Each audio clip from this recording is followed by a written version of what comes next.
হাজার হাজার কোটি টাকা এই যে সাইবার যারা ক্রাইম করে তারা নিয়ে গেছে আমাদের দেশে টাকা। আমরা এখনো আনতে পারি অথচ ওই টাকাগুলি হলে আমাদের কত উন্নয়ন হবে, তাই না? তাহলে একটু সচেতন থাকতে হবে, বোঝা গেছে? এটা তোমাদের কাছে, তবে তোমাদেরকে দেখে আমার খুব ভালো লাগছে যে তোমরা আসলে আমাদের আগামী যে একেবারে এরা কিন্তু আমাদের নেতৃত্ব নেওয়ার জন্য একেবারে রেডি।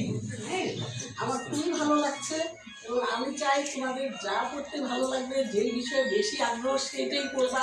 শোনো, টাকা পয়সার বিষয়টা আসে অনেক পরে, একেবারে পড়তে গেলেই যে অনেক অনেক টাকা লাগবে এরকম কিন্তু বিষয় না। এখন অনেক কিছু হয়ে গেছে। এখন দেখো আমাদের মেডিকেল কলেজে ছেলেমেয়েরা ভর্তি হয়, দেখা যাচ্ছে তার বাবা ভ্যান চালায়, ডিসিশন কিন্তু সরকার দেয়। ডেপুটি কমিশনার কে, উনি সরকারের প্রতিনিধি, যে আমাদের উপজেলা নির্বাহী, এরা কিন্তু ব্যবস্থা করে দেয়। কিভাবে দেয়? সরকারের নির্দেশে দেয়, পড়ালেখার সুযোগ করে দেয়। আবার নিজেরাও কিন্তু অনেক কিছু করে, আর সরকারি প্রতিষ্ঠানে করতে এত বেশি টাকা লাগে।